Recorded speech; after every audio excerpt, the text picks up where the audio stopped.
Hey everybody, today we're talking about John Remmey III Stoneware. And if you're not aware, John Remmey III is really one of the most iconic early American stoneware manufacturers, associated by his close proximity and also by family ties to Clarkson Crolius, who was the most famous American stoneware potter of his day.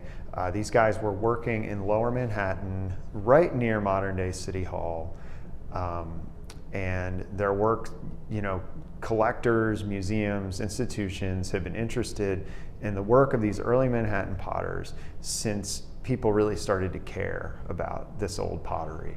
And that would have been around the turn of the 20th century. So for quite a long time, well over 100 years, people have been actively seeking the work of this guy, John Remmey III. Now we call him John Remmey III, but he's never referred to in that way during the time period. He was the grandson, though, of the original John Remmey, who came over from Germany in the mid-1730s and started working with these other German immigrant potters who had already been in Manhattan making stoneware. Now, this is John Remmey III's greatest surviving work, and it is because it is far more elaborate than most examples you see in its inscriptions, and these are important inscriptions. One of the reasons why they are important inscriptions is they help us date John Remmey's work in general. Now this is the only known dated example of John Remmey III's work, and there are no comparable dated examples by Clarkson Crolius. So if we're trying to date these pieces, it's great that we actually have a concrete date written into the side of this jug. Now, we know that John Remmey, these pieces should date to a time frame of about 1800 to the late 1820s, if we're being technical about it, because John Remmey took over the pottery that he had been sharing with his brother Henry Remmey in 1800. And he falls out of the city directories at that location in the late 1820s. Now, I don't think that any of John Remmey's surviving stamped work post-dates 1820. It might, but there are two different maker's marks that you see on his work, and this is the earliest of the two maker's marks.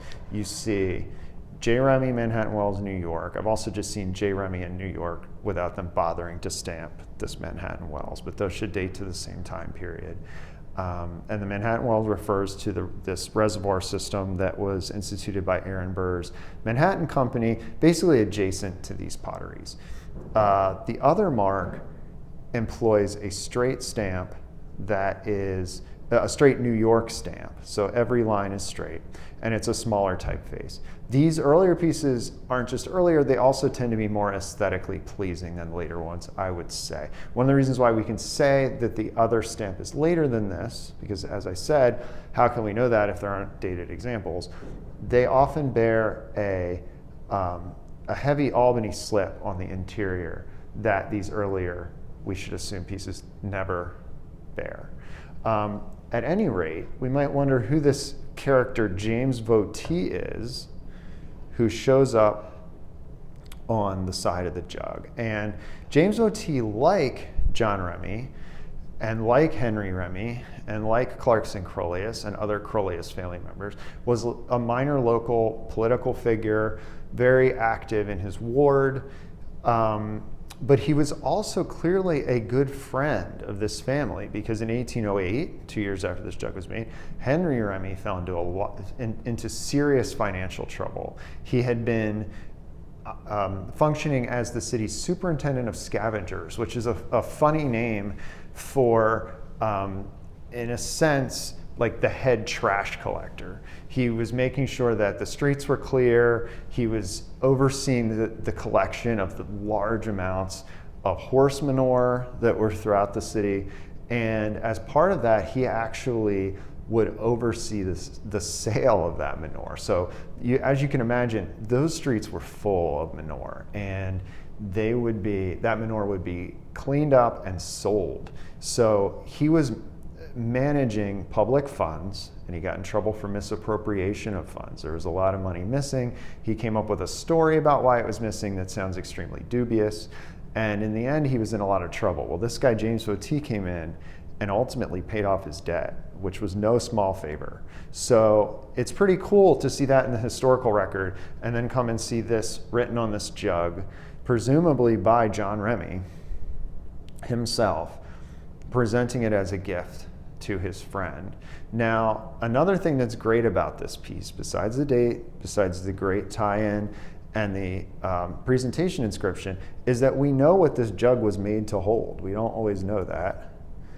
And it was made to hold wine. So we can presume that this handwriting is the handwriting of John Remmey III himself. And he was actually, he fancied himself something of a writer. He was extremely interested in world affairs, geography. He published a book on the topic of the country of Egypt. And a biography of his from the period talks about how if some current event happened, some major world event, and the local paper needed someone to fill in the gaps to place that event in context, like about the history, the country where this happened, or the people that were involved in it, or some sort of historical context, they would call on John Remmey to do it because he was so well read and he had a vast library. So anyway, back to kind of how I started this, as an object by one of the most iconic early American stoneware manufacturers, it is difficult to overstate the importance of this jug, and we are very excited to be selling it as part of our spring 2022 auction of American stoneware and redware pottery.